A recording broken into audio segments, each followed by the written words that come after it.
Bom dia a todos e todas. Sejam bem-vindos a esse seminário que a gente vai focar na discussão sobre importação e exportação de componentes e bicicletas, do nosso mercado de bicicletas. A nossa programação aqui é previsão de encerramento às 11h30, no máximo 11h40, então a gente não quer ocupar muito tempo e dá para fazer uma boa discussão nesse período. Nós convidamos alguns especialistas e personalidades aí do mercado de bicicletas que têm uma vivência importante, histórica, mas também vão contribuir com o debate, com base nos resultados também que a gente vai apresentar. A nossa dinâmica aqui foi pensada da seguinte forma, para que todos fiquem também na mesma página. Eu sou Daniel Gucci, diretor executivo da Aliança Bike, e a Juliana, que nos ajuda na coordenação da comunicação da Aliança. Nós dois vamos fazer a mediação das entrevistas e dos debates com os convidados. Tá? O Vitor Calil, que também está aqui, vai fazer a apresentação dos resultados e a gente, enfim, vai passando conforme o seminário vai se desenrolando, a gente vai explicando um pouco como é que vai ser a discussão. Para início de conversa, eu peço que todos os microfones fiquem desligados, para facilitar e não atrapalhar, porque tem muito barulho ambiente. Quem for falar, na hora que for falar, liga o microfone, liga a câmera, mas isso já está combinado. E eu queria avisar que tem um chat aqui, não sei se todo mundo está familiarizado com o Google Meet, mas com o chat é possível fazer perguntas, comentários, enfim, o que vocês quiserem ao longo do seminário. É importante porque para que a discussão não esfrie e ela seja retomada só no final, a gente entende que ao longo do seminário, quem tiver dúvidas ou quiser fazer uma pergunta, pode fazer pelo chat. Tanto eu quanto a Juliana estaremos olhando para fazer a interação com quem estiver falando a partir do chat. Então, a gente pede, por favor, que vocês então concentrem questões, se tiverem escritas aí no chat, tá bom? Para fazer aqui, então, boas-vindas, eu quero chamar a Daniela Zen, que é do Itaú, e nossa parceira, quer dizer, o Itaú é parceiro desde o início, quando nós fizemos o primeiro relatório da economia da bicicleta em 2017, 2018. O Itaú é parceiro e continua nessa parceria para nos auxiliar no levantamento de dados e informações do nosso setor de bicicletas, para ajudar o mercado, ajudar as empresas na tomada de decisões, nos melhores dados, nas séries históricas, para que, enfim, todo mundo esteja bem a par do que está acontecendo. Então, Dani, câmera e microfone, por favor, para dar umas boas-vindas, e obrigado aí pela sua participação. Sim, sim. Bom dia a todos e todas. Espero que esteja bom o áudio, todo mundo ouvindo direitinho. Primeiro, obrigada, Daniel, pelo convite. Acho que é muito gratificante, né? Como você bem disse, a gente tem uma parceria aí já há muitos anos. E a gente, enfim, para a tomada de decisão do nosso projeto de bike, a gente considera muito os dados e pesquisas, enfim, levantados aí pelo Aliança Bike. E bom dia aos demais participantes também, espero que todos tenham um bom evento aqui hoje. Bom, eu vou falar bem rapidamente, né, para a gente ocupar o tempo com o que é mais importante aí, que é ver o resultado do trabalho. Esse levantamento, essa pesquisa que vocês fizeram sobre o impacto, enfim, sobre a questão das peças, a gente sentiu muito impacto no nosso sistema de mobilidade, com a dificuldade de importação de peças. Então, a gente faz um acompanhamento bem profundo, mensalmente, sobre NPS, satisfação do usuário, e a gente percebeu que veio caindo do início da pandemia muito a questão em relação à manutenção das bikes. E aqui não era que a manutenção não estava sendo realizada, mas que a Tembis, que é a nossa operadora do sistema, não conseguia importar e ter acesso às peças devido ao impacto da pandemia. Então, a gente fez todo uma articulação, reuniões com o poder público explicando o que estava acontecendo, e se por um lado a própria OMS ela fez um pronunciamento de que o uso da bicicleta era muito apropriado nesse momento de pandemia, então a gente teve aí um crescimento no sistema por parte, por exemplo, dos entregadores, dos profissionais de saúde, das pessoas que de fato precisavam ali se mobilizar durante a pandemia e não puderam ficar de home office, como muita gente, mas por outro lado a gente teve essa problemática da questão das peças. Então esse estudo ele é muito importante até para basear esse relacionamento que a gente tem do poder público com o poder público como uma espécie de prestação de contas do que está rolando e do impacto no setor de bikes, enfim. E aqui, que eu acho relevantíssimo assim, falar, é que o rigor metodológico da pesquisa e do trabalho nos propicia falar com esses agentes que são importantes para a gente através de dados. E contra dados não há argumentos. Então, assim, é muito importante para a gente trabalhar, é muito relevante. Animada aí para ver o resultado e acompanhar as discussões. Obrigada, gente. Obrigado, Daniela. Obrigado pela parceria do Itaú com a gente desde o início. A gente já está aqui em mais de 115 pessoas na sala. Obrigado a todo mundo. Vamos seguir. Eu queria, antes da gente fazer a apresentação... Desculpa, gente, deixar o microfone no mudo, por favor, para a gente... Bom dia, pessoal. Leone, deixa no mudo aí, por favor, o microfone. Vamos lá. Então, antes da gente apresentar os resultados, eu queria iniciar chamando o Victor Lopes, que é do Demarest Advogados. O Victor é um especialista também nessa área de advogado, mas especialista nessa área de comércio exterior. E eu queria, então, chamá-lo para a gente fazer um bate-papo rápido, introdutório, para as questões gerais sobre o comércio exterior no Brasil e para depois a gente entrar na apresentação dos resultados. Victor, está aí? Câmera e microfone, por favor. Estou por aqui, Daniel. Está me ouvindo bem? Estamos ouvindo, sim. Eu queria te fazer uma pergunta inicial para todo mundo aqui ouvi-lo, que em 2020 a gente viu que todos os setores praticamente sofreram com o comércio exterior aqui no Brasil, não só no Brasil, tá certo? Foi um movimento global, seja problema de frete marítimo, fechamento de indústrias, desabastecimentos de forma em geral. Você pode resumir para a gente, considerando o comércio exterior, o que foi o ano de 2020? Foi um ano de enfrentamento da pandemia, né? Num primeiro momento havia muita preocupação, como é que ficaria o despacho aduaneiro dos produtos importados, se o impacto da pandemia seria muito grande, se haveria uma diminuição do número de fiscais atuando presencialmente nos portos e aeroportos, como que isso iria impactar a dificuldade de se obter documentos de importação, certificados de origem, porque várias entidades emissoras de certificado de origem estavam fechadas, né? Mas a Receita Federal reagiu bem, acho que de forma rápida, implantou em larga escala o despacho aduaneiro remoto pelos fiscais. Eles conseguiam, através de vídeo, inspecionar as cargas e autorizar a liberação, dispensou a apresentação de documentos originais, permitiu que eles fossem apresentados posteriormente. Então, o impacto nas aduanas da pandemia não foi tão grande.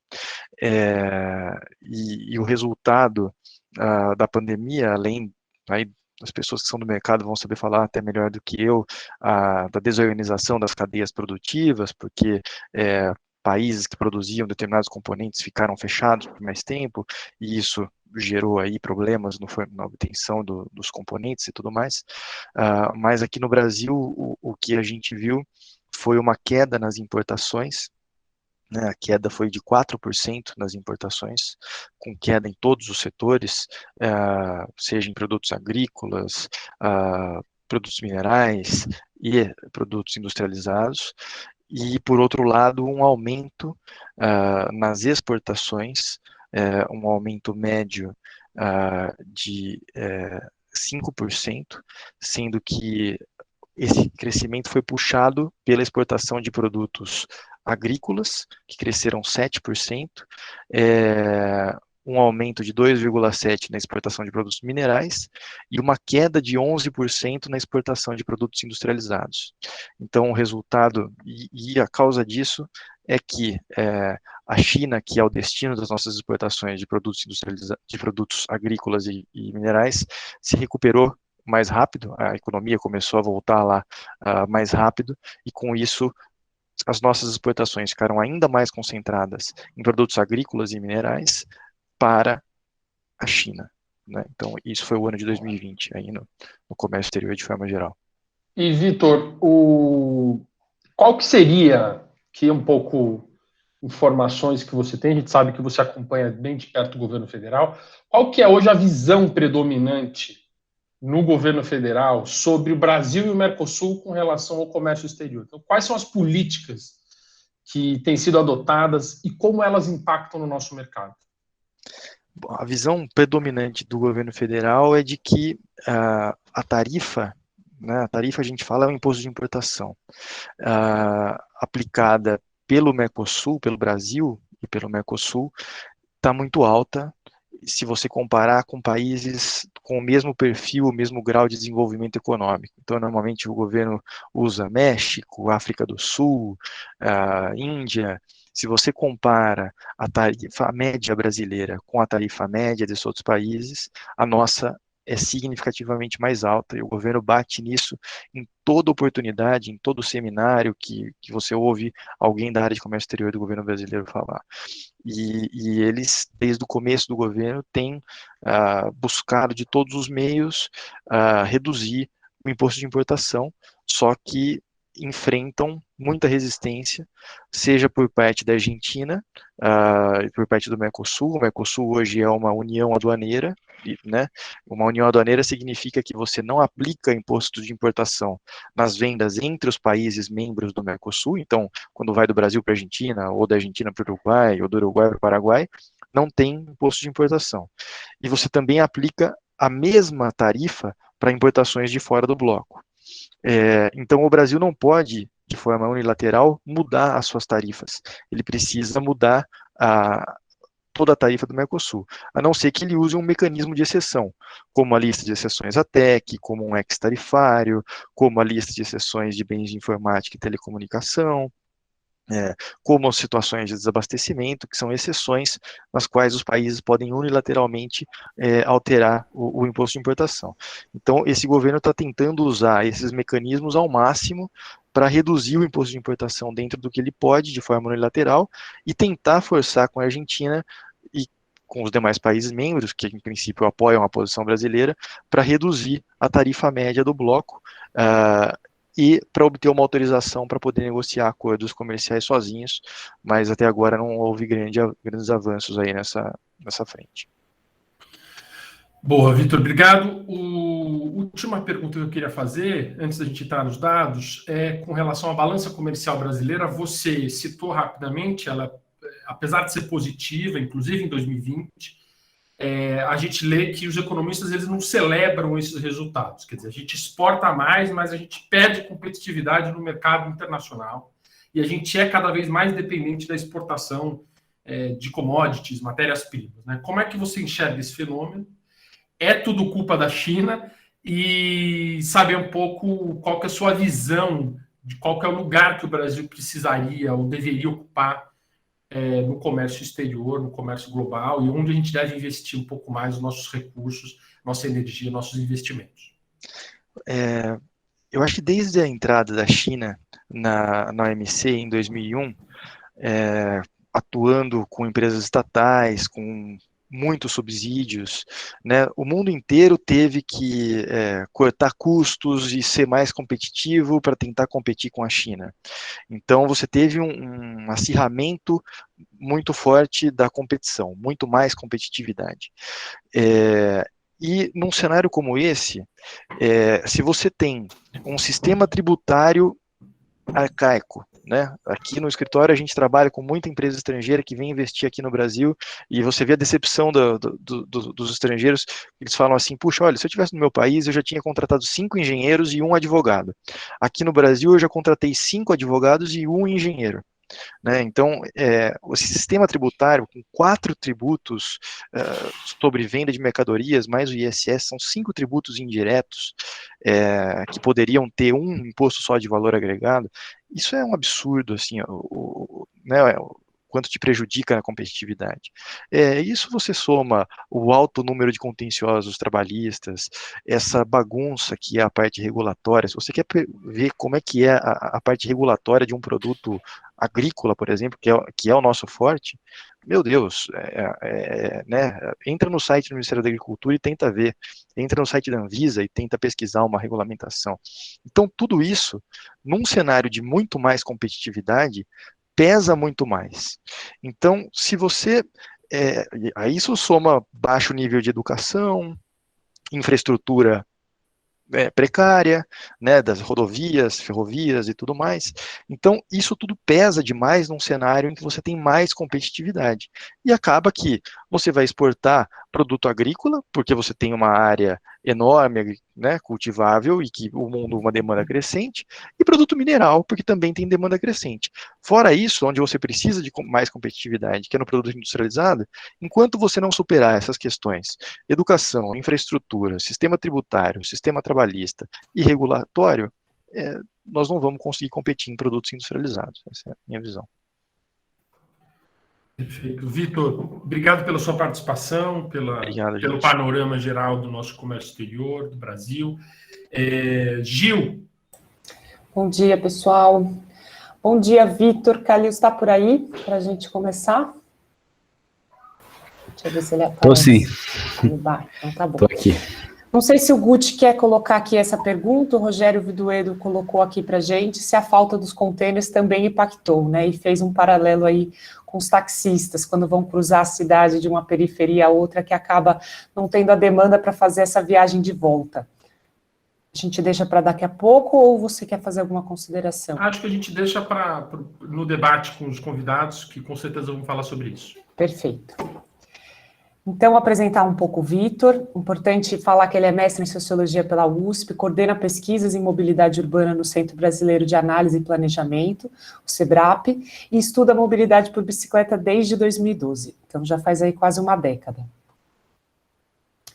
Vitor, por favor, acho que você tem aí a apresentação para mostrar para a gente, os resultados do boletim em si, né? E depois a gente segue aí a nossa conversa.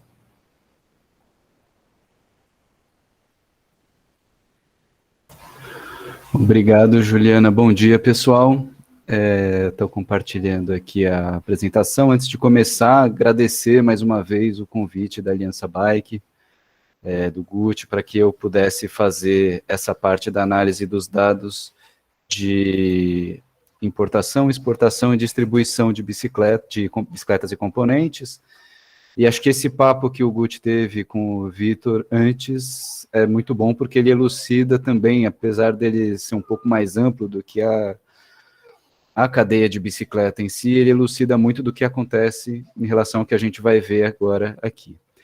Então, esse é o boletim técnico de 2021, ele conta com dados, ele termina a série histórica em 2020, né, em relação à revista que foi lançada no ano passado, e traz os dados do primeiro semestre de 2021.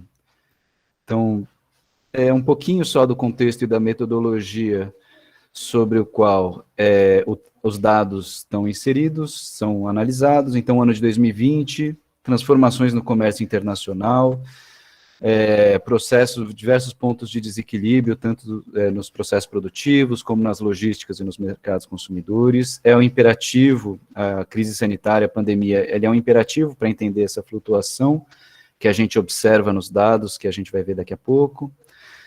As atividades de comércio interior da indústria da bicicleta também sofreram com a pandemia, isso aconteceu em toda a indústria, o Vitor também acabou de falar isso, e 2021 tende a ser um ano forte de recuperação no setor de bicicletas, especialmente na importação de componentes. Quando a gente olha para a questão de bicicletas inteiras, a situação ainda é um pouquinho mais instável. E as bases de dados que a gente utilizou, só para relembrar, é a Comex Stat, do Ministério da Economia. Ela, enfim, já vem pronta. A Syscore é uma base um pouco mais aberta para que a gente use e investigue um pouquinho mais. E a RAIS, que é a Relação Anual de Informações Sociais, que nos traz o mercado formal de trabalho do Brasil, e aí a gente faz um recorte sobre o mercado de distribuição de bicicletas, tá? E componentes. Então, os recursos envolvidos no comércio exterior de bicicletas e componentes, aqui a gente vê a linha azul é o ano inteiro e a linha vermelha é o primeiro semestre de cada ano.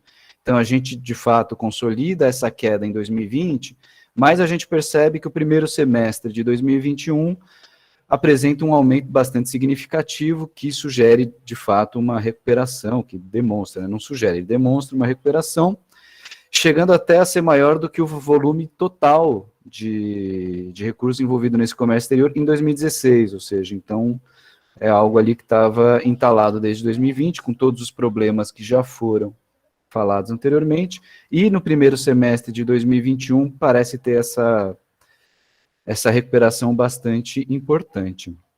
Quando a gente vê até o volume total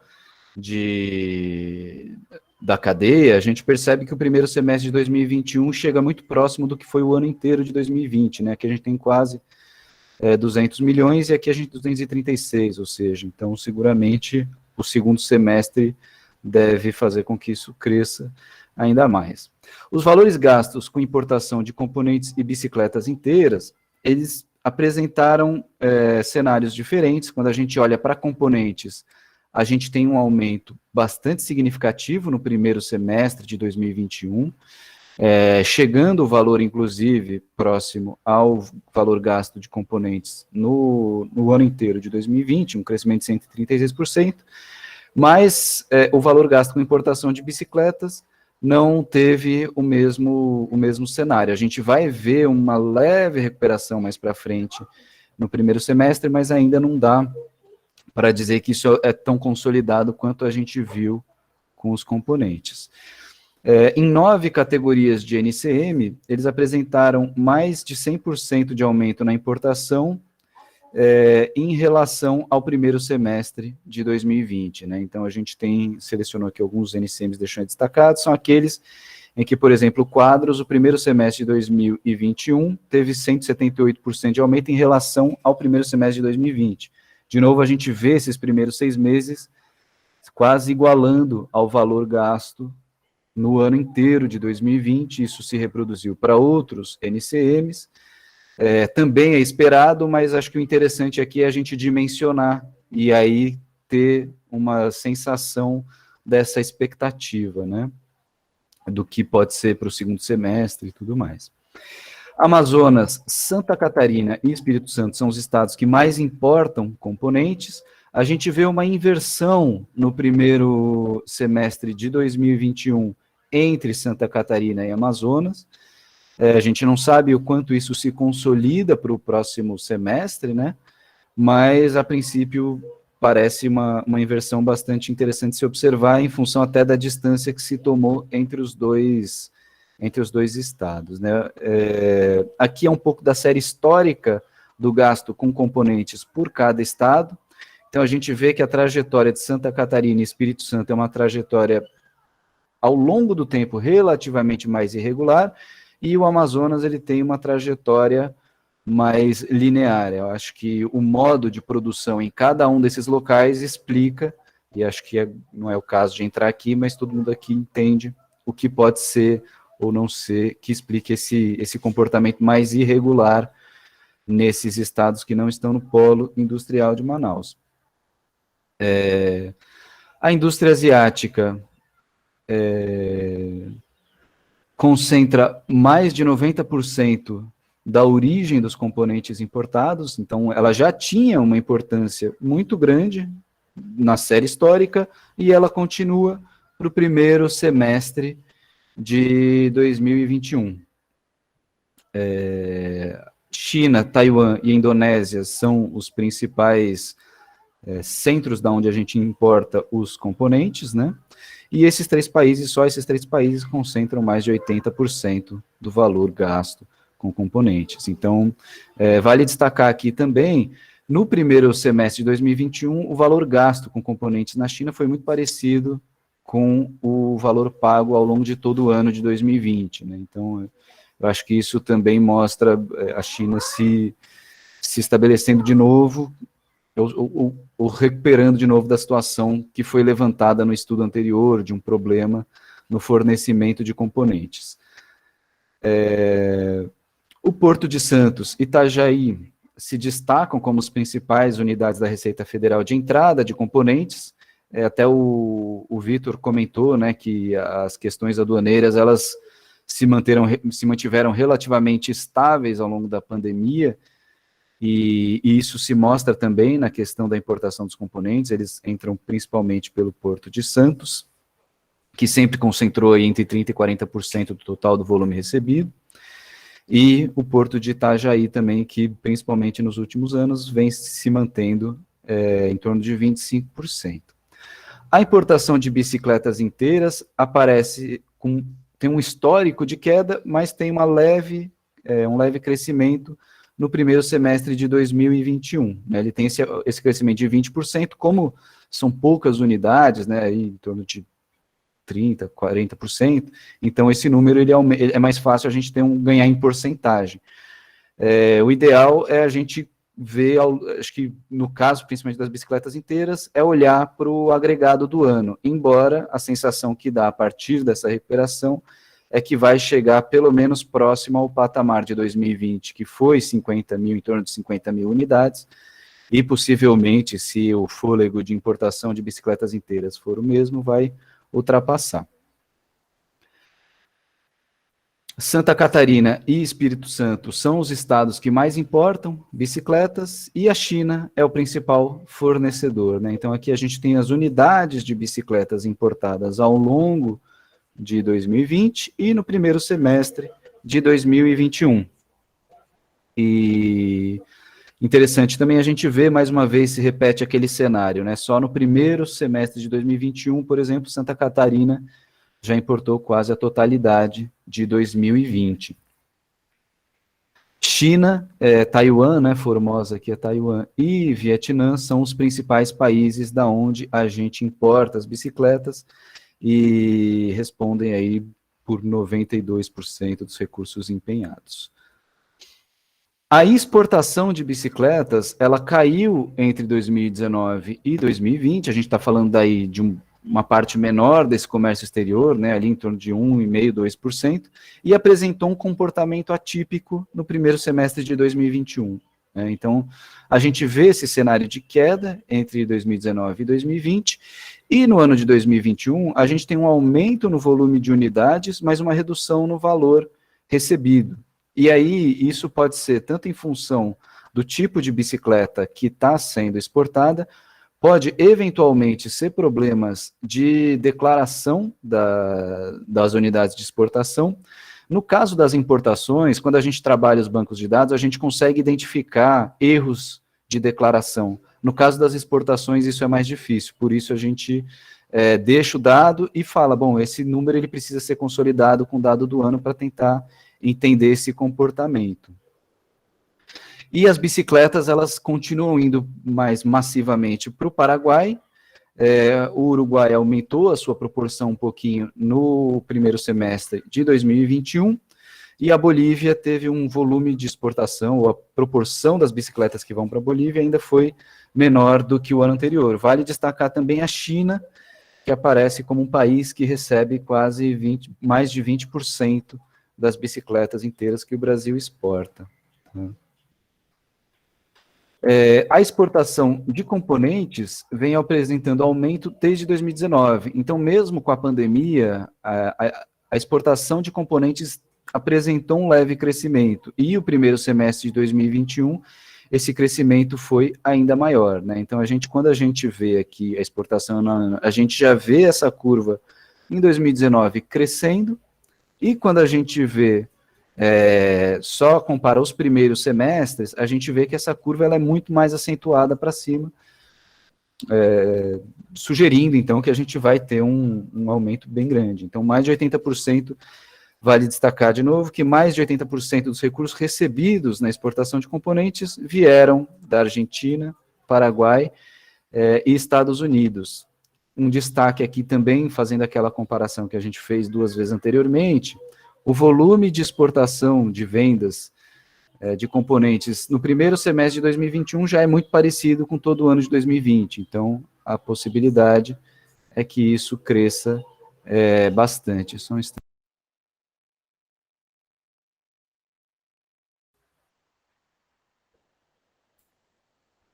E, para finalizar, o mercado formal de distribuição de bicicletas se manteve estável. A gente ainda não consegue observar o efeito da pandemia nesse dado, porque a RAIS ela demora mais para se atualizar, enquanto os dados da Comex-Stat e da Siscori, eles são atualizados no mês seguinte à transação comercial, à declaração da transação comercial. Os dados da RAIS, eles em geral, é no final do ano, do ano seguinte, em relação ao ano corrente. Então, os dados do ano de 2020, a gente só vai conseguir analisar no final do ano de 2021, se não houver um atraso, quando isso é publicado no primeiro semestre do ano de 2022, né, do ano seguinte ainda. E a população ocupada no setor foi teve um pouco mais de 3.100 funcionários, em um aumento de 2% em relação a 2018, né? Então, a gente teve um pequeno aumento ali naquele momento, e uma redução de 2% no número de estabelecimentos. Como são poucos estabelecimentos, também é isso. O pouco de estabelecimento que sai já é sensível no percentual. Agradeço a oportunidade e fico à disposição para qualquer questão também. Super obrigada, Vitor. O Guti agora vai bater um papo com o André Maior, da Soul, e a gente vai seguindo. Gil, obrigado. Vitor, queria muito agradecer sua apresentação e dizer para todo mundo que esse relatório que ele apresentou, com mais gráficos, inclusive, vai estar disponível no site da Aliança a partir do meio-dia. A gente vai mandar para todo mundo que se inscreveu por e-mail o link para baixar, mas quem quiser olhar lá no nosso site, na área de publicações, a partir do meio-dia já vai estar disponível. Queria dizer que as conversas aqui estão sendo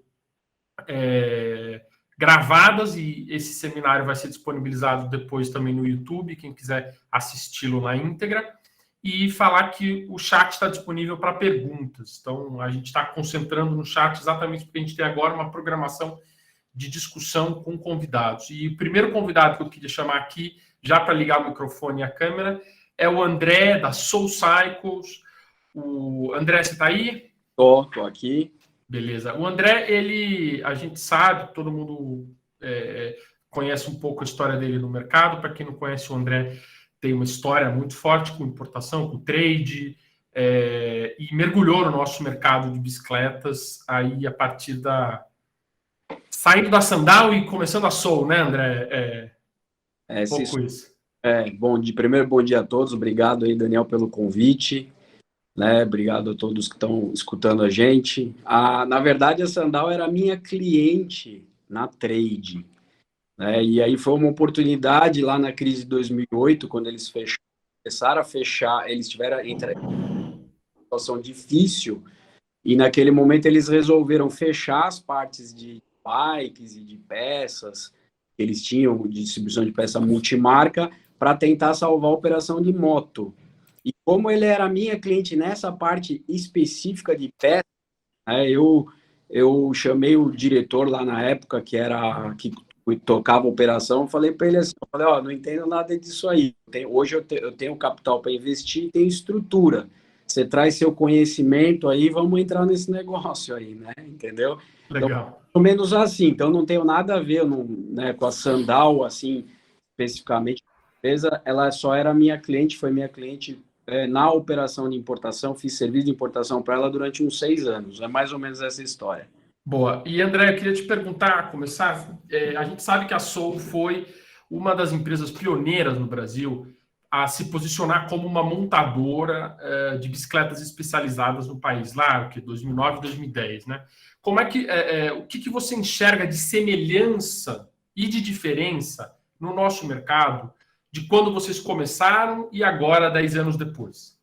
Então, assim, Daniel, de semelhança, eu acho que a estrutura do mercado como num todo, né? Aqui no Brasil, a gente, vamos dizer assim, hoje tem as fábricas, distribuidores, importadores, né? Lojas espalhadas aí pelo Brasil, muito concentrado em multimarca, né? O sistema de distribuição, venda através de representante comercial, a estrutura geral do mercado ela é praticamente a mesma, né? Óbvio que a própria Soul, nesses últimos anos, nos últimos 5 anos, que só para rapidamente, quando a gente começou a operação da Soul, nos primeiros 5 anos eu estava só como investidor, nos últimos 5 anos eu assumi como tudo, né? Tocando a empresa, falei, nesses últimos 5 anos eu mudei um pouco a característica de como a Soul trabalhava. A gente começou a trabalhar diferente de todo mundo de todas as outras empresas que estavam no mercado. Mas eu continuo enxergando que essa estrutura do mercado, o funcionamento dele, ele é muito semelhante ao que era lá atrás. 99% das empresas continuam fazendo as mesmas coisas, né? Tá? Surgiram novas fazendo as mesmas coisas do que as outras. Então, acho que esse é o fator principal de semelhança que eu percebo lá com o passado. A grande diferença que eu vejo de lá de trás para agora, primeiro eu acho que é o amadurecimento do consumidor final, né? Hoje a gente tem um consumidor que entende às vezes mais do que a gente do nosso produto, né? Então eu acho que essa é a principal característica, a gente tem um consumidor muito mais maduro que traz mais desafios para a gente, né? Mas é legal, que eu acho que isso como num todo faz o mercado crescer e faz o mercado evoluir. A gente viu aí nos números, né, que foram apresentados, uma grande distorção entre importação brasileira e exportação, né?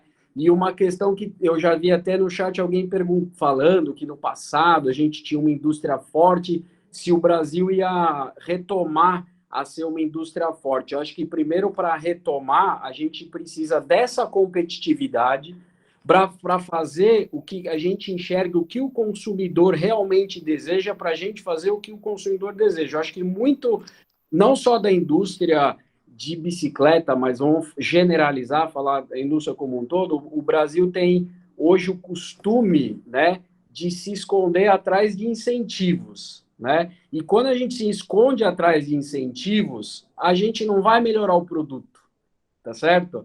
Então, para a gente melhorar o produto e poder competir, a gente não pode ter isso, e a indústria, o empresário tem que ter essa maturidade de fazer um produto melhor e brigar lá fora, né, e aqui. Então, eu acho que esse amadurecimento do nosso consumidor favorece e muito a indústria se desenvolver como um todo. Eu acho que esse é uma das principais diferenças que a gente tem daquela época, né, do que era naquela época e como tá hoje, né? E André, aproveitando a sua experiência no trade, o seu histórico, como é que você enxerga os números que o Vitor acabou de apresentar de 2020 e essa possível, ou muito clara, na verdade, muito clara recuperação em 2021? Como é que, não só como sou, mas como profissional do trade, tá? Como é que você enxerga isso? A gente está falando de um momento novo para o mercado brasileiro ou nós estamos falando de recuperar o que nós perdemos em 2020? Então, é difícil de falar essa questão do recuperar o que nós perdemos em 2020, porque eu acho que 2020 foi um ano totalmente atípico, né? E que se a gente olhar como um todo, não só para o nosso mercado, a gente olhar para os outros mercados, tiveram, óbvio, mercados que sentiram muito mais. Eu sou de São Paulo, mas moro aqui em Santa Catarina, eu moro numa cidade turística, né, que é Balneário Camboriú. Então a gente vê o setor de turismo, o que sofreu, né, o que está sofrendo. Então é muito difícil a gente generalizar e querer dar uma explicação para tudo que está acontecendo ou todos os segmentos. Eu penso que para o nosso segmento, eu acho que a gente teve um ano 2020 fantástico, né? Tão fantástico que a gente está sofrendo com falta de peças, né? Falta de produto agora, né? Eu acho que foi um ano que veio e limpou tudo que as empresas estavam amargando e tinha de estoque, que a gente vinha carregando outros anos não tão bons, né? Anteriormente e tal, e eu acho que 2020 foi um ano fantástico. Óbvio que criou essa situação, né, da pandemia, que no nosso mercado, esse boom, né, não foi só aqui no Brasil, foi no mundo. Eu tive pessoas lá em julho do ano passado, junho, julho, me ligando da Suíça, da Inglaterra, querendo comprar bicicleta e comprar o que eu tivesse para vender, né? Então a gente percebeu que isso foi um boom mundial, né? Que aconteceu e está trazendo esses novos desafios agora para esse novo mercado, esse novo momento. Eu acho que essas dificuldades, então, que nem a nós aqui na empresa, a gente teve bastante, a gente podia ter um número muito maior, acho que todo mundo está sentindo isso, porque existe a procura ainda e a gente não tem o produto hoje para oferecer. A gente está lidando com atrasos, né, causados por fornecedores. Não só bastasse isso, a gente está com um problema de cadeia logística, né, internacional, também, e isso criou um gap, criou um atraso. Mas, pelos próprios números, está vendo que eles vão ser formidáveis, né? Vão ser excelentes, comparando do que a gente tinha anteriormente. Então, no nosso mercado, eu vou falar a percepção que eu tenho, eu acho que não posso também generalizar 100%, mas pelas lojas que a gente tem contato, com as pessoas que a gente conversa, eu posso dizer que 90% do mercado 2020 foi talvez dos melhores anos. Eu posso falar que para a Soul foi sim o melhor ano da história da Soul, e 2021 está com a mesma tendência de repetição, que a gente supera o ano passado, né? Que legal, André. Puxa, bom, queria muito agradecer sua participação aqui. A gente só pedir desculpa porque a gente extrapolou um pouco o tempo. Queria agradecer muito você, a Soul, né, a participação também de vocês na Aliança Bike, e pedir para você ficar aqui. Pessoal, perguntas, quem tiver, que a gente também pode fazer em algum momento para o André no chat. André, tem uma pergunta aqui que eu queria fazer para você, para a gente encerrar, do Márcio Toledo, que André, percebido uma baixa na qualidade dos produtos das bikes prontas e componentes. Isso tem mais a ver com a capacidade das fábricas ou mais a ver com a oportunidade que as grandes marcas estão deixando em aberto? Não, eu acho que realmente é falta de produto e a gente está tendo que rebolar para conseguir entregar, né? Então a gente teve, final do ano passado, teve muita situação assim, fornecedor dizendo, aquilo que eu ia te entregar lá em fevereiro ou março, eu vou te entregar só no final do ano. Então fez com que a gente tivesse que buscar algumas soluções para conseguir entregar o produto no mercado. Eu acho que é isso, eu acho que o mercado difícil abre oportunidade para todo mundo, e de repente vão vir novas marcas aí. Eu não diria que às vezes diminui a qualidade, mas marcas não tão conhecidas quanto era conhecida anteriormente, eu acho isso. Muito bom, excelente. André, obrigado. Gil, é contigo. Obrigada, Guti, obrigada, André. O Marcelo Maciel já está aqui, já estou vendo ele. Então, vou dar um bom dia, apresentar um pouco o Marcelo. Ele tem 30 anos de história no mercado da bicicleta. O início do MTB aqui no Brasil tem o seu DNA. E junto com o Daniel Liperti, ele abriu a Pedal Power no começo dos anos 90. Depois, foi um dos responsáveis por trazer a Specialized para cá, para o Brasil, e desde 99 vem consolidando a ProParts como uma das principais distribuidoras de componentes e acessórios de referência para bicicletas e outros segmentos esportivos. Dentre as marcas que a ProParts hoje representa, a gente pode destacar a SRAM, a RockShox, a Garmin, a Mavic, a Zip agora e tantas outras. Então, bom dia, Marcel. Queria já começar com uma pergunta para você, que é a seguinte. Como você vê os números de 2020 e agora os números impressionantes de 2021? Considerando que vocês atuam justamente com a importação de componentes para o aftermarket. Oi, Juliana. Bom dia aí a todos. Bom, vamos lá. Os números de 2020 a gente viu aí como números mais baixos, né? Mas o mercado de bicicleta em 2020 ele floresceu, né? Foi um efeito aí da pandemia que trouxe muita gente para trabalhar em casa, muita gente evitando transporte público, evitando academias. Então, o mercado, na verdade, em 2020 foi muito dinâmico, muito forte, com bastante demanda, né? Os números que aparecem aí são de importação. O André, agora há pouco, falou um pouco sobre estoques, né? E os estoques não são levados em conta nesse estudo que está sendo apresentado hoje, porque inclusive essa informação nem é disponível. Mas certamente eles pesaram bastante nas vendas que aconteceram em 2020 e talvez ainda um pouquinho em 2021 ainda tenha um efeito de venda de estoques, né? Você comentou sobre o aftermarket. Acho que é importante pontuar aqui o que é o aftermarket e qual o trabalho da Proparts para falar um pouco de 2020 e um pouco de 2021. O mercado de bicicletas na parte de componentes, ele tem duas grandes divisões aí, né? Ele é dividido entre peças que são usadas para montagem de bicicletas, né? Então os fabricantes, o André que estava falando agora há pouco, ele compra uma corrente, um cassete, compra um pneu, compra a câmara de ar, guidão e monta na fábrica dele a bicicleta. Esse mercado a gente chama de OE, né? OE, que é Original Equipment. Então é o componente que você vende para o montador montar a bicicleta dele.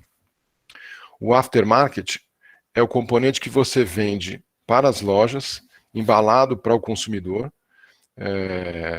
para que seja utilizado como peça de reposição. Então é a mesma corrente que vai para a fábrica de bicicleta, para o montador de bicicleta, ela também vai para o consumidor, só que numa embalagem feita para o consumidor, e é utilizada para reposição. Então a pessoa pedalou, gastou a corrente dela, gastou o cassete, ela compra uma corrente para colocar nova no mercado de aftermarket.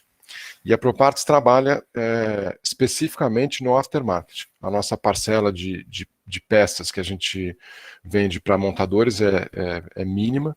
O nosso maior volume disparado é voltado para o aftermarket mesmo, né? E aí, acho que para explicar um pouco os números de 2020 e 2021 para nós, né, para nós da Proparts, para as marcas que a gente trabalha, especialmente a SRAM, que é uma marca de componentes que vende nessas duas frentes, né? A gente no Brasil só no aftermarket, mas a SRAM vende diretamente para o André, vende para Specialized, vende para Caloi, Dorel, Trek, né? Todas as marcas de bicicleta usam componentes da SRAM, mas são comprados diretamente da SRAM. Eu diria que para nós na Proparts a gente teve um ano de 2020 excelente, bem diferente do que mostram os números de importação. Então a gente teve, como o André também falou, foi o melhor ano da história da Proparts. Ao longo desses quase 30 anos foi o que a gente mais teve vendas, dinamismo, a gente investiu bastante, cresceu. Então foi um ano excelente. E 2021 está se mostrando um ano ainda melhor.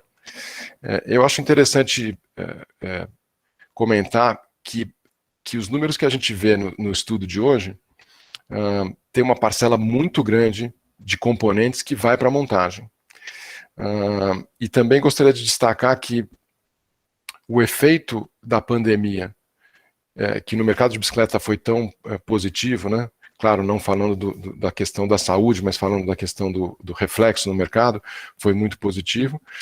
No aftermarket ele tem um efeito um pouco diferente. Ele também é positivo, mas ele é mais lento, né? Tudo que acontece no aftermarket, a gente, considerando que são peças que são de reposição, as pessoas que começam a pedalar num determinado momento, elas vão começar a consumir as peças de reposição depois que elas usam a bicicleta por 6 meses, talvez um ano. Então, a gente escuta muito e lê muito sobre o quanto o mercado de bicicletas cresceu, é uma proporção enorme. O aftermarket para nós, pelo menos na ProParts, não cresceu tanto. Cresceu bastante, muito, super considerável, mas não tanto quanto a gente lê sobre bicicletas. Mas o efeito vem um pouquinho depois e é bastante duradouro, né? Uma pessoa que compra uma bicicleta, ela vai trocar a corrente da bicicleta ao longo da vida várias vezes para aquela única bicicleta dela. Sim, com certeza. Então, enfim, acho que essas são as minhas visões aí sobre 2020 e 2021. Perguntando um pouco ainda sobre esse período, né, a gente queria entender esses atrasos no fornecimento dos componentes, vindo especialmente da Ásia, como que eles afetaram a distribuição da ProParts junto às lojas, né? Então, você está falando que é um pouco mais atrasado esse efeito, mas a gente queria entender um pouco e se esses problemas, de fato, eles já estão sendo normalizados, como você chegou a comentar. O fornecimento da ProParts, ele vem de vários lugares. Era uma coisa que eu estava olhando no estudo. Tem 3 países ali que se destacam muito como fornecedores para o Brasil, e a ProParts tem um perfil mais diversificado de fornecimento do que os que aparecem no estudo. A gente importa dos Estados Unidos, a gente importa da França, a gente importa do Taiwan, da África do Sul. Fechamos uma parceria recentemente com o Pneus Vitória, vamos começar a importar produtos da Itália. E eu estou falando tanto origens de fabricação e às vezes origem de depósito somente. Pode ser que a fabricação seja em algum outro lugar, né? Então o nosso suprimento é um pouco mais diversificado do que a maioria, vamos dizer assim. Mas é bastante concentrado também no Taiwan, no nosso caso. Na China a gente praticamente não tem quase nada. O suprimento para a gente, claro, a gente também está sofrendo, mas eu acho que numa escala diferente do restante do mercado. Os nossos estoques praticamente zeraram de quase tudo, então assim, a gente também sofre problema, mas eu acho que é numa escala menor. O nosso principal fornecedor de peças, que é a SRAM, tradicionalmente tem um tempo para fabricação curto, né? Eles chamam esse tempo de lead time, né? O mercado chama isso de lead time. O lead time da SRAM tradicionalmente é de 30 dias. Ou seja, se a gente colocar um pedido hoje, daqui 30 dias o produto está fabricado. Eles não trabalham com estoque. É uma prática também bastante comum no mercado não ter estoque. Fabricam para o que você pediu. Os concorrentes da SRAM tradicionalmente têm 4, 5 meses de lead time. É um lead time muito maior. Atualmente, o negócio ficou dramático. Os 30 dias ou um mês, para alguns produtos virou 4 meses, 5 meses, para alguns produtos 8 meses, e tem alguns produtos que passa de 1 ano o tempo que eles estão prometendo entregar ou fabricar o seu pedido, né? Então a gente também está sofrendo isso, sim, com certeza, mas eu ainda acho que é numa escala menor. Acho que os nossos lead times são menores do que os da concorrência, mas ainda assim a gente está sendo bastante afetado, sim. Certo. E pensando do futuro aí, a gente fazer realmente uma previsão, né? Você tem 30 anos de experiência no mercado, então a gente queria saber de você, para compartilhar um pouco da sua visão de futuro sobre o nosso setor. O que os números revelam, né, de tendências tanto perigosas quanto positivas daqui para frente, e como que você acha que as empresas e também as políticas públicas para o setor poderiam fortalecer ainda mais o nosso mercado? Tendências, eu vou falar primeiro para a bicicleta como um todo, né? Tendências perigosas, eu me esforcei muito para tentar encontrar e não achei nenhuma. Eu acho que tudo está conspirando a favor e desde sempre, né? Eu lembro das minhas pesquisas antes de entrar no mercado. Eu trabalhava numa empresa de produtos de consumo e li as pesquisas que eram feitas com consumidores. E naquela época, 30 anos atrás, elas indicavam uma busca pela saúde crescente, uma busca pelo contato com a natureza, uma preocupação crescente com sustentabilidade. E essas grandes tendências que apareciam lá atrás, elas só aumentaram e se juntaram a ela preocupações com mobilidade. Agora a pandemia, eu acho que exagerou todas essas necessidades, escancarou mais, teve um impacto de somente acelerar essas tendências todas, né? Então eu acho que eu não vejo nada de negativo, muito pelo contrário, eu vejo vetores aí totalmente positivos que vão impulsionar e continuar o crescimento da bicicleta. Ela passou por transformações, né, ao longo do tempo, tem menos bicicletas de transporte, né, que foram uma realidade durante muito tempo, isso foi uma realidade durante muito tempo, muitas cidades do Brasil com transporte por bicicleta, isso houve uma mudança, mas eu acho que, no geral, a linha é só para crescimento. Eu vejo só coisas muito positivas para a bicicleta e para o setor como um todo, mundialmente, né? Que bom. Do ponto de vista de importação, especificamente, que eu acho que é um pouco do nosso tema principal aqui, aí sim podem ter coisas positivas e negativas que vão depender muito do que o governo decide, né? Uma das perguntas agora há pouco no chat, se iam incentivar a indústria nacional, ou a gente falou um pouco mais cedo, o Vitor falou sobre as regras do Mercosul, regulamentação, então isso pode influenciar bastante a importação, que vai ser ou de componentes ou de bicicletas, né? Infelizmente acaba sendo sempre importação, infelizmente, que eu quero dizer no sentido. Você fechou seu microfone sem querer. Peraí. Acho que a gente não ouviu a última frase. Ele fechou. Sozinho. Eu acho... Achei aqui. Isso. Perfeito. Eu estava dizendo que na tendência de importação, essa sim pode variar bastante em função das decisões do governo, e estava dizendo que num dos comentários do Vitor, que abriu aí a conversa de hoje, né, ele falou sobre a nossa competitividade. Essa sim eu vejo, não vejo nada no cenário que vá tornar as nossas empresas mais competitivas. Essa sim eu acho que precisa de uma vontade política de mudar bastante o nosso cenário para que a gente tenha perspectivas positivas de crescer como um país que realmente tem condição de competir no mercado internacional, né? Então acho que até mesmo na importação, no curto e médio prazo, eu não vejo nada de muito diferente. Acho que a gente vai continuar importando muitos componentes, ou talvez bicicletas, mas vai continuar importando muito mais do que exportando, né? A exportação, pelo que a gente viu no estudo, é muito pequena. Muito obrigada, Marcelo. Uti? Gil, deixa eu só aproveitar o Marcelo, porque tem duas perguntas conectadas, do Márcio e do Wala, sobre descaminho, né? Então, o Márcio pergunta que a oferta de produtos no mercado paralelo tem aumentado e como a Propartes vê isso, e também o Wala fala sobre a falta de produtos faz com que o mercado informal, mesmo com o dólar alto, conseguem chegar de forma mais ágil para os lojistas. Então, isso também tem impacto em quem quer trabalhar de forma correta, ou trabalha de forma correta. Marcelo, eu queria que você comentasse, porque eu sei que vocês sofrem muito também, e por conta do comércio online, isso também pode ter impactado negativamente, ou seja, pode ter aumentado o volume de produtos via descaminho. Bom, eu acho que o mercado paralelo, infelizmente, é mais um efeito da mesma coisa que o Vitor falou no início da conversa, né?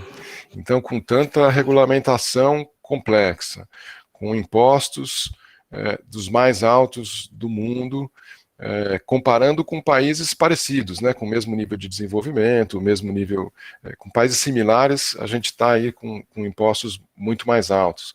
Acho que tudo isso com pouca fiscalização, né?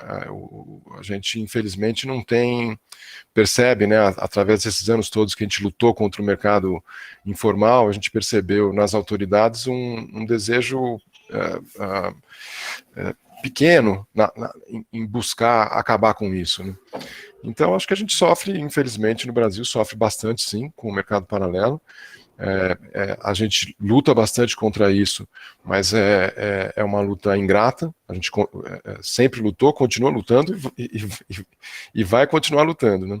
Consegue, volta e meia, diminuir um aqui e outro ali, mas existe. Eu acho que houve um efeito interessante durante a pandemia, porque as fronteiras ficaram fechadas, então um dos maiores, algumas das entradas do país estavam fechadas. Eu senti o oposto, na verdade, durante a pandemia. Eu vi menos influência do mercado paralelo, porque as fronteiras estavam fechadas. E atualmente, com falta de produto, eu acho que eles estão comentando de verem mais, né?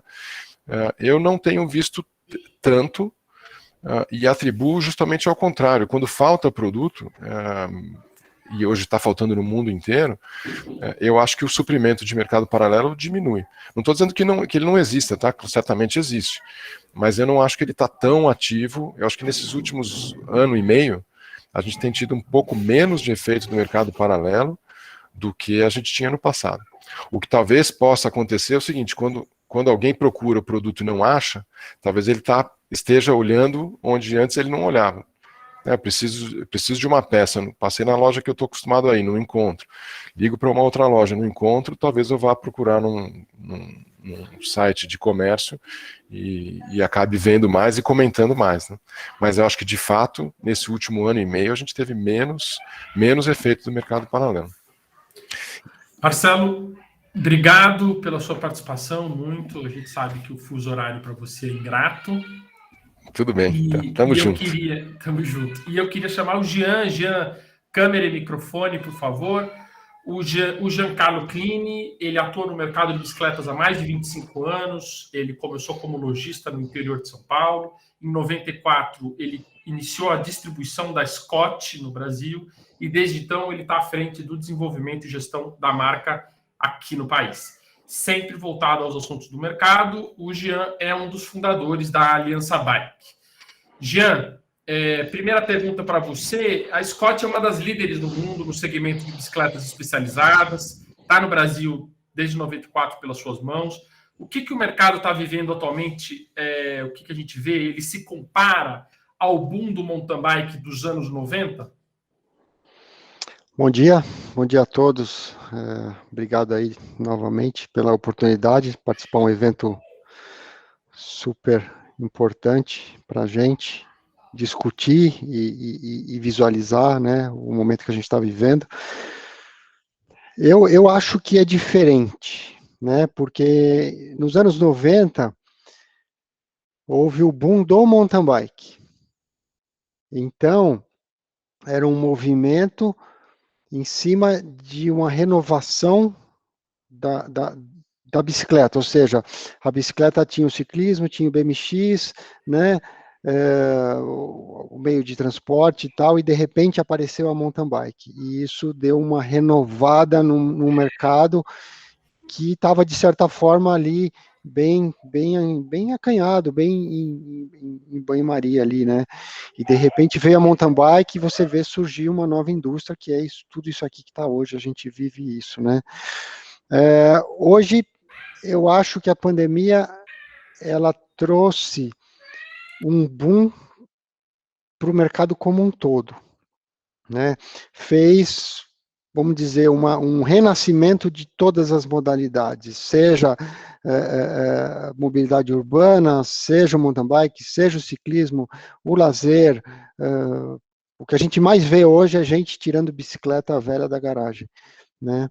Então, é um movimento diferente e semelhante ao mesmo tempo, ou seja, é algo que veio para ficar, como foi o boom dos anos 90, mas eu acho que ele acaba no final tendo um impacto até mais amplo, talvez. Legal. E, Jean, a IGP, ela atua com a importação de bicicletas inteiras. E a gente viu pelos dados que justamente essa modalidade de importação é a que vem mais encolhendo desde 2012, pensando em unidades, né? Como você enxerga esse fenômeno e a migração do mercado para montagens aqui no solo brasileiro? Olha, o Brasil é um país de dimensões continentais e que consome né, um volume de bicicletas que justifica uma montagem, né? A gente, dentro desses anos todos com a Scott, a gente conhece, por exemplo, outros distribuidores que estão em países que 100% do que eles consomem, seja de bicicletas de entrada, seja de bicicletas de alto valor agregado, são 100% importadas, porque não tem como, né, você gerar escala para produzir bicicleta em determinados locais. O Brasil não, né? Então é um país que justifica pelos milhões de bicicletas que são consumidas anualmente, que, né, a gente torce aí que aumente, esse movimento da indústria, que é uma indústria que tem partido aí para uma fabricação de bicicletas mais de entrada, fabricando quadro no Brasil, tal, mas com quase que 90% dos componentes ainda são importados.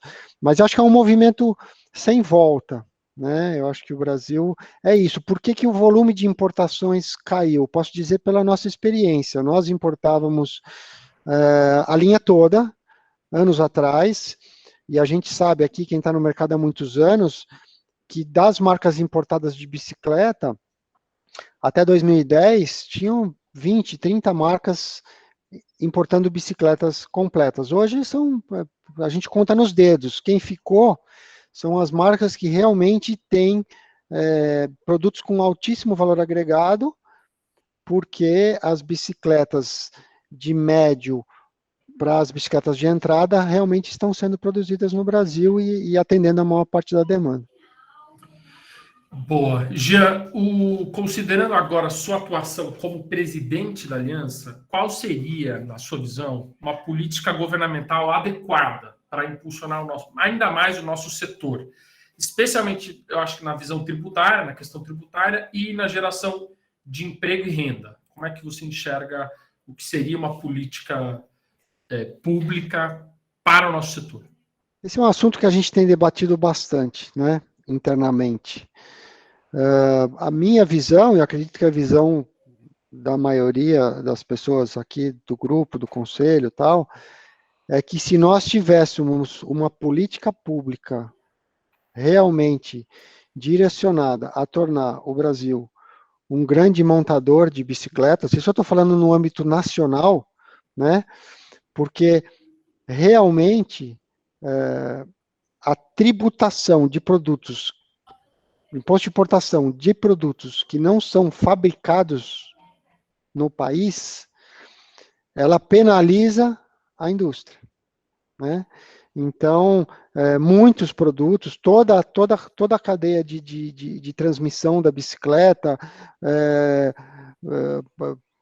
produtos de carbono, tudo isso que não é feito no Brasil, se fosse desonerado, a bicicleta ia ser mais acessível para os consumidores e provavelmente iria abrir uma janela de oportunidades para muito mais empresas se instalarem e montarem bicicletas no país, entendeu?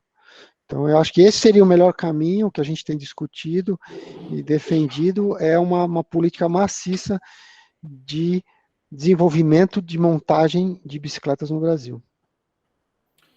Excelente. Jean, obrigado. Gil, é contigo. Obrigada, Jean. Obrigada, Guti. Tem uma perguntinha aqui, mas acho que a gente vai ir tocando pelo chat, até porque a gente está já apertado no tempo. Então, eu vou conversar um pouco agora com a Cristina Ito. Queria dar bom dia para ela, ver se ela já está por aí, com a câmera e o microfone aberto. Então, primeiro... Bom dia. Bom dia, tudo bem? Tudo. Eu já vou, então, te apresentar e fazer uma primeira pergunta. A Cristina Ito é graduada e mestre em Ciências Econômicas pela PUC de São Paulo, sócia da Deluca Assessoria e tem uma vasta experiência com trade, com importação e com os meandros do comércio exterior. Então, Cristina, a assessoria, a Deluca Digivá, atua diretamente com importação, certo? Uma primeira pergunta. E se você poderia rapidamente nos contar sobre essa atuação da empresa e com quais segmentos vocês trabalham? Tá, eu fiz uma arte, para poder apresentar para vocês. Só um minuto aqui. Claro, eu te aviso quando entrar. Não esquece de fazer o teste no multiplicar para você federal. Se aparecer o ex-CPF, então tá. Isso, está iniciando.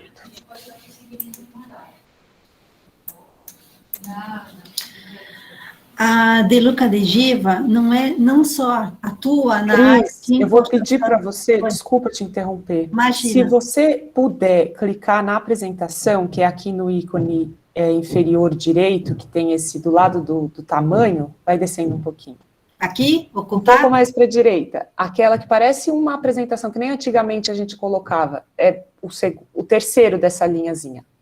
Terceiro? O último, isso, perfeito, já estamos enxergando melhor. Tá bom? Tá melhor? Tá ótimo, tá ótimo.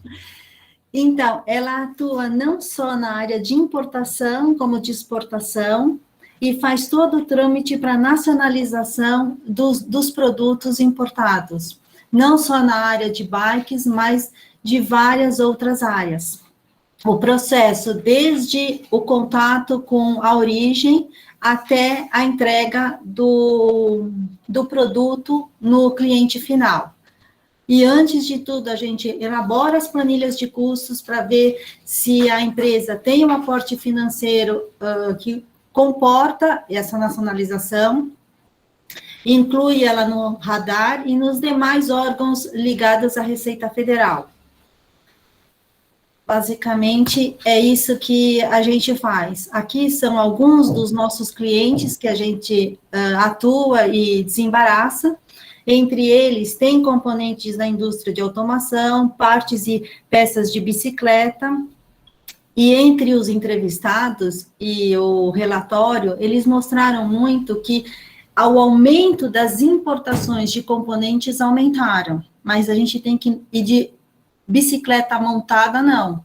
Só que eu que faço o desembaraço, quando a maior parte das peças de bicicletas estão vindo numa importação, a gente classifica como importação, como bicicleta montada, mesmo ela estando desmontada.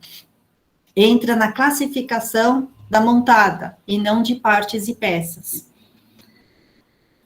E basicamente é isso, as empresas e os nossos dados aqui. Perfeito. Seguindo, então, eu vou te perguntar um pouco sobre a pandemia, né? Desde o início dessa situação toda, e todos os problemas que foram gerados a partir da pandemia, inclusive para o comércio internacional, um dos efeitos mais nocivos foram os custos, especialmente do frete marítimo, das matérias-primas, que dispararam, além da alta do dólar, no caso específico do Brasil. Você enxerga que a gente vai ter uma queda nos custos e uma volta ao que era praticado antes da pandemia, ou a elevação do que a gente vê hoje nos custos seria o nosso novo normal? Eu, infelizmente, não vejo uma luz verde nesse panorama atual, e mais, eu não consigo enxergar uma redução nos custos, um aumento nos custos, mas um novo normal, uma nova estrutura para a importação, tanto dos componentes como das bicicletas. Por quê? O governo acabou facilitando em muito a questão da abertura do radar. Antes, a abertura do radar para uma empresa poder fazer o comércio exterior demorava um mês, 15 dias. Hoje, em um dia, uma empresa iniciante já está apta a fazer as importações. O processo eletrônico agora está todo integralizado. As exigências que antes exigiam uma invoice com assinatura oficial, um packing list oficial, um BL original, hoje é tudo digitalizado. E a gente consegue assinatura, eles aceitam os documentos com assinatura digital, com certificado digital. Não precisa mais você utilizar ou esperar um BL vir da origem para você liberar uma mercadoria. Só com um BL por e-mail colorido você consegue fazer essa liberação. E a pandemia facilitou bastante o que antes era canal vermelho. Hoje, a maioria, principalmente nas empresas que a gente desembaraça, canal verde. Então, a gente não está tendo muita dificuldade. Até o próprio Inmetro conseguiu liberar alguns produtos de componentes de bicicleta para poder facilitar as importações. Um deles é o pneu de bicicleta, pneu novo para bicicleta de uso adulto, 4011-5000 NCM, ele liberou, você não precisa mais da licença de importação, não precisa mais do registro do Inmetro, porém, você precisa da certificação. Inclusive a Aliança tem um trabalho aí sempre junto para poder fazer com que esses componentes fiquem com acesso mais fácil. Ô, Gil, deixa eu comentar isso, que a Cristina falou que é importante. Em agosto do ano passado, o Inmetro reclassificou uma série de produtos segundo o seu nível de risco. E os pneus de bicicleta foram reclassificados para nível de menor risco, o que o nível 1. O nível 1, o que significou que a Cristina está falando a liberação da necessidade de declaração da LI, não é isso, Cristina? Então, ele liberou a LI, liberou a importação. Você importa, normalmente, esse pneu não tem problema, mas você não consegue comercializar, porque eles ainda exigem o certificado Inmetro. A marca do Inmetro no pneu. Certo. A última pergunta agora para você, Cris. Temos vários participantes aqui acompanhando que estão começando cooperação da importação de bicicleta ou componentes, ou que ainda que desejam iniciar. Quais dicas você daria para quem está aqui e está começando, e quais são os principais problemas na burocracia e no sistema para iniciar essas importações, para que o pessoal possa ter isso aí no radar? Então, essas aqui são as minhas dicas para você ter uma importação ou uma exportação com segurança. Você precisa de um parceiro, poder planejar e participar. O parceiro significa um despachante, contratar um despachante que te atende de domingo, que te compreende, que te orienta, que consegue te assessorar em toda a sua logística. Planejar. Antes de tudo, de qualquer importação, seja pessoa física ou pessoa jurídica, fazer a planilha de nacionalização, mandar vir uma amostra e ter cautela para poder importar. Não é porque você abriu o radar de um dia que você vai conseguir, no dia seguinte, importar um container. Você vai ter muita dificuldade. E nunca confiar em praticamente ninguém, em despachante, em trading, em ninguém. Participa de todas as etapas do processo. Por que isso? Por que eu falo isso? Porque em todas as etapas existem intermediários, e esses intermediários ganham comissões, e essas comissões acabam encarecendo a sua planilha de custos, acabam encarecendo o produto final. Então, se você puder participar de todas as etapas, junto com o despachante, cotar, sempre vai ter que cotar com várias empresas, com vários agentes de carga, com várias transportadoras, você vai ter uma redução de custo bem significativa. A gente tem uma parceria para quem está querendo iniciar e querer conhecer o Porto de Santos, a Orla, um passeio técnico, que mostra toda a área portuária, o berço de atracação, a orla marítima, onde o navio atraca, o primeiro terminal, e de lá os containers são transportados para outros terminais, onde vai ter o desembaraço. É bem interessante para quem quer conhecer, começar a conhecer. Existe também esse passeio lá em Guarulhos, um passeio técnico para ver o avião, as cargas que entram, que saem. É bem interessante. Eu sugiro isso. Legal, perfeito. Tem mais um P, então, que é o de paciência, né? Então, tá bom. Muito obrigada, Cristina. Puth, por favor. Cristina, Gil, obrigado. Eu queria chamar o Felipe Praça. nosso parceiro também para conversar com a gente. O Felipe, ele é Country Manager da Trek para o Brasil e para o Uruguai. Ele tem uma vasta experiência em marketing, trade e vendas também, com passagem em vários setores, mas a gente tem a honra de contar com o trabalho dele no setor de bicicletas desde 2013. Bom, Filipão, eu queria primeiro comentar que foi o espetáculo que foi a prova e a medalha de ouro da Yolanda Neff, além da Jaque Mourão, que representou o Brasil na sua 7ª Olimpíada, são todas pedalando treks ali, né, no alto pódio do maior evento esportivo do mundo. Então, parabéns aí para a Trek Brasil e para a Trek Global. Bom, a Trek está entre as empresas que atuam também com importação de bicicletas inteiras. Como você avalia os números apresentados da série histórica, as decisões tomadas pelo governo, especialmente na elevação do imposto de importação em 2011 através da LETEC, e os impactos no nosso mercado, especialmente nas operações da Trek? Obrigado. Bom dia, Guti, bom dia a todo mundo, obrigado aí, realmente foi emocionante a Yolanda, tivemos que acordar de madrugada aqui, torcer para o Henrique também, mas com certeza vão vir outras que a gente vai se dar ainda melhor, né? Como ciclista, a gente fica muito feliz de ver essa moçada aí brigando lá com o que tem de melhor, né? Guti, eu acho que, olhando os números que a gente apresentou, né?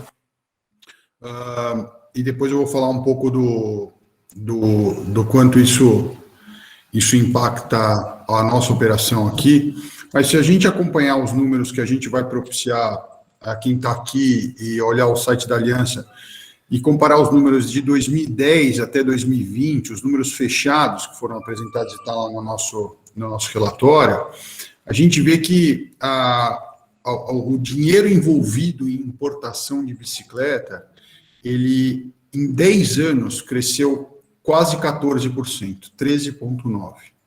E a gente olha que os componentes subiram 67% no mesmo período. Então, a gente fala, poxa, essa política que está sendo aplicada, ela realmente trouxe mais produção nacional, porque a gente acaba importando mais componentes que podem ser ou não destinados para a produção, né, do que a própria bicicleta. Só que quando a gente analisa os números com um pouco mais de detalhe, a gente vai ver que a vinda de componentes ela não consegue abastecer o mercado da maneira como ele quer. Se a gente olhar, mesmo o crescimento de componente nesse período, nesses últimos 10 anos, é um crescimento de 7% ao ano. E com certeza o mercado cresceu muito mais do que isso, né? Então, eu entendo que essa política de grandes tributos, né, o máximo permitido, ele está tendo o seu efeito esperado pelo governo de se produzir mais aqui, pode até ser, mas num ritmo muito aquém do que o mercado podia apresentar. Então, eu vejo que a política, ela tem o seu efeito esperado? Sim, mas num grande desabastecimento, o que está gerando mesmo é um grande desabastecimento, os produtos caros, né, e com pouca tecnologia que estão sendo aplicados. Então, tanto é que a gente não consegue exportar. Se a gente tivesse tecnologia e custo, a gente estaria exportando bastante, né, inclusive, né? Então, eu vejo que essa política ela acaba barrando o crescimento do nosso mercado e o emprego. Você vê que mesmo com esse ritmo, a gente continua, né, a gente vê o nível de emprego continua alto. E a gente poderia estar abrindo muito mais estabelecimentos, né, que empregam, né, uma bike shop hoje, em média, emprega de 4 a 5 pessoas, né, então teria 4 a 5 famílias aí crescendo, se o mercado crescesse num ritmo que eu acho que o nosso mercado podia, nos últimos 10 anos, ter crescido pelo menos de 15% a 20% ao ano, com toda tranquilidade, até pelos fatos que o Marcelo trouxe, né, dessa busca pelo ar livre, vento na cara, transporte, saúde, etc. Para a operação da Trek, acaba encarecendo, né, a nossa operação, acaba encarecendo o produto, e eu acho que a principal questão é o acesso, né, acho que todo mundo podia dar muito mais acesso ao consumidor brasileiro, de novas tecnologias, né? Agora as bicicletas ficam cada vez mais especializadas, né? Antes a gente tinha uma bicicleta para tudo, agora não, agora a gente tem 3, 4, 5 bicicletas. Então, a gente, né, poderia dar cada vez mais acesso, e eu acho que é isso que deixa a gente tão, assim, entristecido de não poder crescer mais esse mercado. Porque que tem um potencial imenso, a gente não tem a menor dúvida. E, Felipão, aproveitando, então, essa sua resposta, eu vou engatar uma pergunta aqui, que é, então, na sua visão, o que seria uma política correta e justa de comércio exterior, considerando as características do nosso mercado que você conhece muito bem?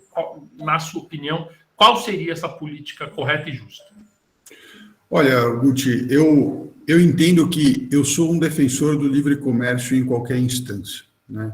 Eu acho que, lógico, existem países que têm impostos trabalhistas diferentes dos nossos, isso a gente vive aqui né, quando a gente mostra quanto custa um funcionário na Trek Brasil, quanto custa um funcionário na Trek Uruguai, já tem uma diferença enorme, né? Então, eu acho que, olhando onde nós estamos situados, né, o grande potencial de crescimento do mercado de bicicleta está aqui na América Latina, na América do Sul, porque tem uma grande população a achar, né, se achar dentro do ciclismo. E o momento não poderia ser melhor se a gente tivesse uma política desenvolvimentista. O que eu quero dizer? Todo mundo hoje está procurando produzir em outros lugares a não ser na China. E até outros lugares a não ser na Ásia. Porque essa concentração a gente está vendo, por exemplo. Se tem um problema na Malásia, por exemplo, na fábrica da Shimano de freio hidráulico, está todo mundo frito, porque a fábrica está fechada há 6 semanas. Né? Então está todo mundo tentando descentralizar. E se o Brasil tivesse uma política de atração desses investimentos e virar efetivamente um polo produtor, não só de bicicleta, mas os componentes que compõem essa cadeia, várias marcas colocariam seus investimentos aqui, porque está no momento de descentralização. Então, eu acho que a política justa é sempre a do livre comércio, né? Porque aí, como foi falado antes aqui, a gente acaba não se escondendo atrás dos incentivos, e sim acaba nos motivando a melhorar o nosso produto, a nossa produção. Então, acho que o livre comércio é o começo.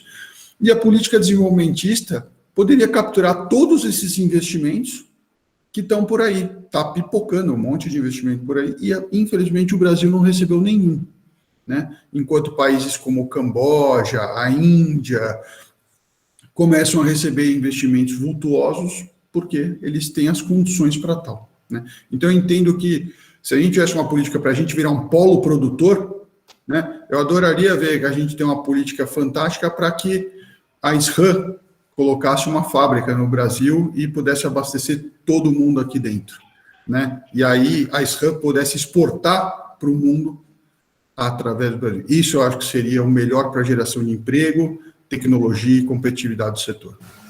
Legal, Felipe. E última perguntinha que eu queria fazer é sobre as expectativas da Trek para esse ano de 2021 e para os próximos anos também. Você acha que a demanda vai continuar aquecida por mais algum tempo? Acha que a gente volta aos patamares, aos números pré-pandemia, ou a gente vai sair da pandemia com uma base sólida de ciclistas que vão manter o nosso mercado aquecido e crescente por bastante tempo? Guti, eu acho que a gente prevê uma certa acomodação, mas não um retorno, né? Eu tenho estado muito em contato com pessoas que fazem o que eu faço na Austrália, na Nova Zelândia, em Israel, Estados Unidos, ou seja, lugares onde já tiveram uma vacinação ampla e a vida está quase, vamos dizer assim, voltando ao normal. E o que essas experiências nos mostram é que, claro, vai existir uma certa acomodação, né? O pessoal que gosta da academia talvez volte um pouquinho para a academia, o pessoal que joga bola de domingo vai voltar um pouco a jogar futebol, mas o público, a base que a gente fez do ciclismo, ela vai ficar, e eu vejo só crescimento, realmente, e eu acho que o ano que vem ainda é um ano de crescimento muito forte para o nosso mercado. Sem falar um fator que eu vejo com muita alegria, que é a quantidade de criança voltando a andar de bicicleta, né? esse é o nosso mercado consumidor que daqui a 5, 10 anos eles vão estar consumindo, vão estar nas bike shops de todo mundo aqui, trocando suas bicicletas e tal. Então, isso eu vejo com muita felicidade. Então, acho que ainda vai ser um ano de grande crescimento e de muito sucesso para todos nós. Felipe, obrigado pela sua participação da Trek também na Aliança Bike. E Gil, é contigo. Último bate-papo, vai ser um bate-papo duplo, então a gente vai conversar com o Edson e com o Lucas, da GTS M1. Se eles já tiverem aí, pode aparecer, abrir câmera, microfone. E eu já vou fazer a primeira pergunta para vocês, não sei se não começa a responder. Bom dia. Bom dia. Ah, vocês estão juntos, ótimo. Então, tá bom. A primeira pergunta que eu quero fazer para vocês é, sabemos, né, que a GTS M1 é, além de fabricante de quadros, uma das maiores e mais tradicionais montadoras de bicicleta do país, e isso significa os números apresentados da recuperação na importação dos componentes que devem ser impactados de alguma forma a operação de vocês, né, a gente acredita nisso. Então, a gente queria que vocês contassem um pouco para a gente sobre como foi esse ano de 2020 e como tem sido agora esse primeiro semestre de 2021. Olá, bom dia, Juliana, bom dia, Daniel, bom dia a todos. Em primeiro lugar, queremos aqui, em nome da GTS M1, agradecer pela oportunidade de estarmos presentes aqui. Isso sempre nos engrandece em termos de informação, nos abastece de informação com tantas pessoas aí do ramo que, com muita experiência, a gente só tem coisa boa para absorver disso, né? Com o Marcelo, o Giancarlo, com o Felipe, o André, enfim, agradeço muito pela oportunidade de temos o prazer de participarmos desse encontro aqui, pessoal. Bom, falando um pouco sobre a GTS M1 nesse período, não diferente dos outros companheiros que já nos passaram as informações de que 2020 foi, obviamente, um ano de grandes mudanças. Por conta da pandemia, houveram diversas mudanças, houve um impacto profundo, porém positivo, né, no nosso ramo, onde perdemos alguns parâmetros, tivemos pouco tempo para nos adaptar, né, no sistema produtivo, no nosso lead time, na cadeia de fornecimento, mudaram as relações de consumo, tanto de nós com nossos clientes, quanto com os fornecedores, né? E para 2021 não tem sido diferente. Eu acho que nós chegamos num patamar, o crescimento foi fantástico, e a nossa perspectiva de que, tanto 2001 para frente, né, como o Marcelo bem disse, aí, eu acho que daqui não temos mais como dar um passo atrás, daqui a evolução agora, eu acho que o costume da população mudou, né? Então, os hábitos mudaram, então isso foi muito importante para o impacto no nosso segmento. Legal. Então, já vou emendar aqui na nossa segunda pergunta. A GTS M1 atua com uma gama bem diversa de modelos de bicicletas. Porém, o segmento de entrada intermediário, tanto para uso urbano quanto mountain bike, nos parece que tem maior destaque nas operações. Pelos dados que a Aliança Bike levanta com o varejo, foram as bicicletas de segmentos atendidos por vocês as mais procuradas desde o início da pandemia. Então, perguntamos, as dificuldades com fornecedores, especialmente na Ásia, os atrasos nas entregas e outros fatores, como vocês estão solucionando essas questões? Houve um reposicionamento ou até uma mudança de fornecedores para dar conta de atender essa alta na demanda, por exemplo? Perfeito, Juliana. Bom, não diferente de outros montadores, né? Apesar de que, especificamente no caso da GTS M1,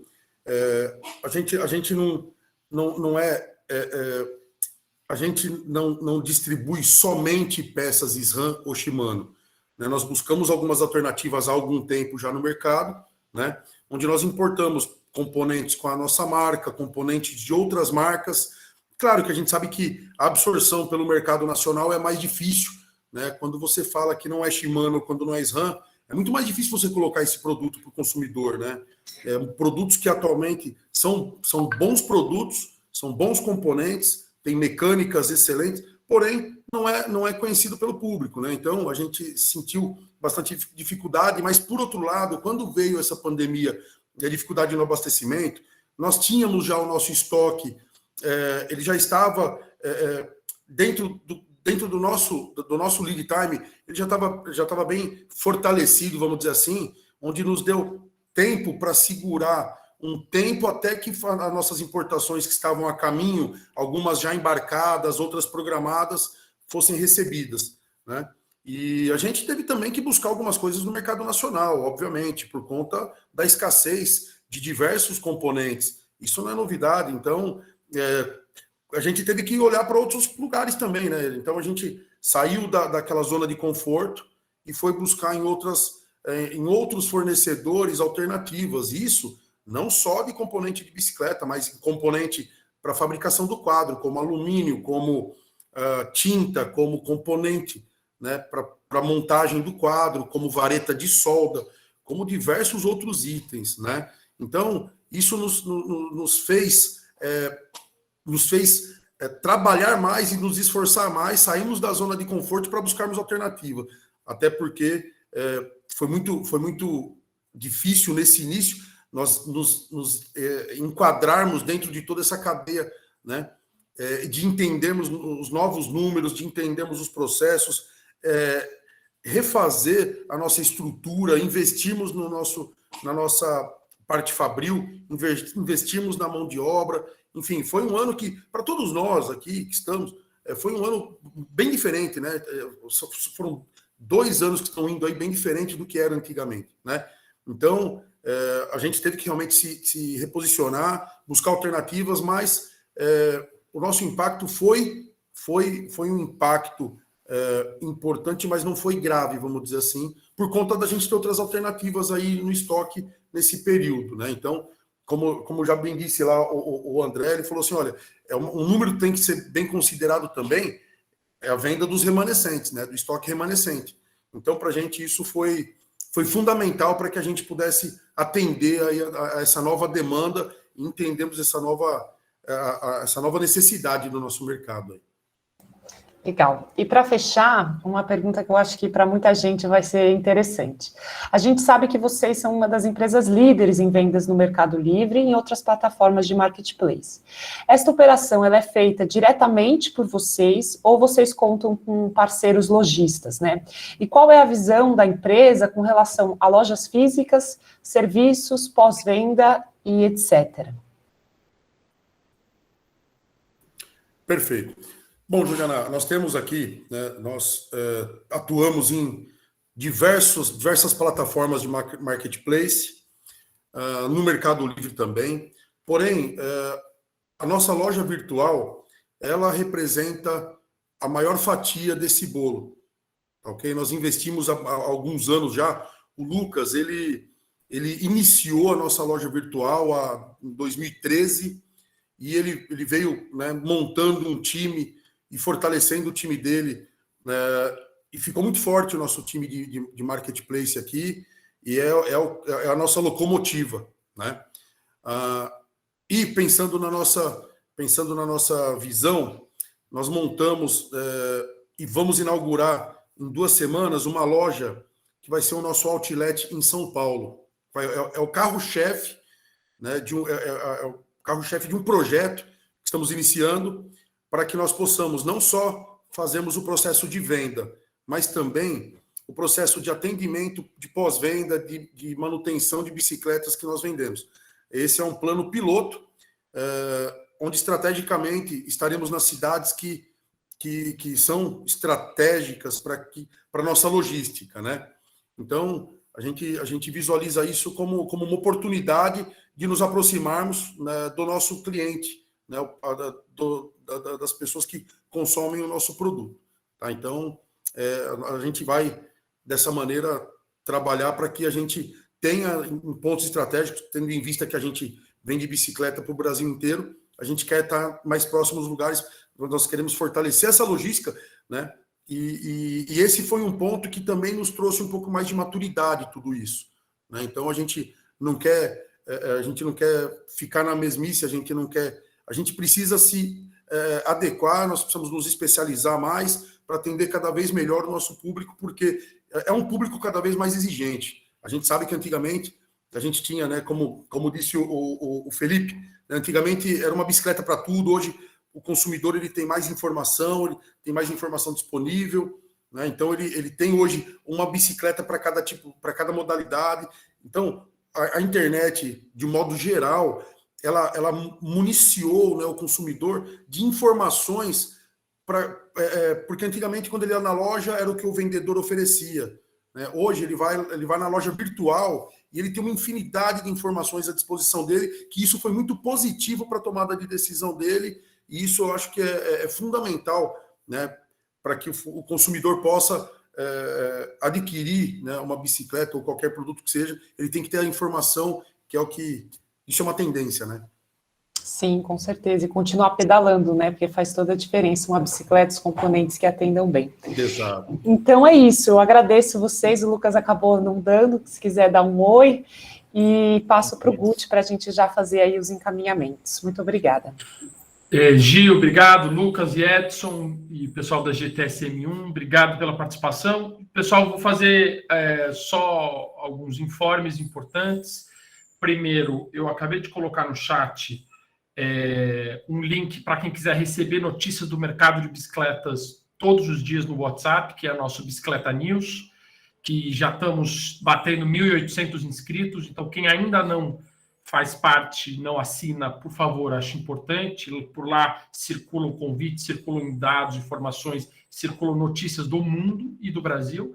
E também o boletim que já está disponível para download, eu coloquei o link aí, de qualquer forma a gente vai mandar por e-mail, mas para quem já quiser baixar o relatório inteiro, ele já está no nosso site. Eu vou aproveitar a deixa que o Murilo Casagrande escreveu aqui no chat e falar que todas as empresas, montadoras, importadoras, distribuidoras, lojistas, apoiem as suas entidades de ciclistas local e se associem à aliança também, porque esse trabalho que a gente está fazendo, de levantamento de dados, de discussões, ele só acontece porque hoje nós temos 150 empresas associadas. Então, por favor, quem não se associou à Aliança Bike, faça o mais rápido possível e apoiem localmente as suas organizações, como o Murilo pontuou. Apoiem os trail builders, o pessoal que mantém as trilhas para que o mountain bike aconteça no Brasil inteiro. Ou seja, essa relação para além do mercado, que fomenta o uso, que garante a cultura da bicicleta em todas as suas vertentes, ela é fundamental e o nosso mercado precisa fomentar. Quanto mais ciclovia nós tivermos, mais pessoas usando bicicletas como meio de transporte. Quanto mais trilhas, mais bike parks nós tivermos, mais o nosso mountain bike vai florescer. Quanto mais estrutura de segurança, estradas adequadas, infraestruturas para o ciclismo de estrada nós tivermos, mais pessoas usando bicicletas de estrada. Então a gente precisa ter essa visão global de que o nosso mercado tem também uma responsabilidade para apoiar essas iniciativas para que a cultura da bicicleta continue forte durante a pandemia e no pós-pandemia. E associem-se à aliança. Gente, eu queria agradecer a presença de todos, os nossos participantes aqui que debateram, o Vitor que fez a apresentação, o Itaú, que nos apoiou e tem nos ajudado no levantamento de dados, as mais de 160, 180 pessoas que nós tivemos ao longo desse seminário aqui, que nos acompanharam online. Agradecer muito a presença de vocês, um bom dia e viva a bicicleta, viva a cultura da bicicleta, viva o nosso mercado.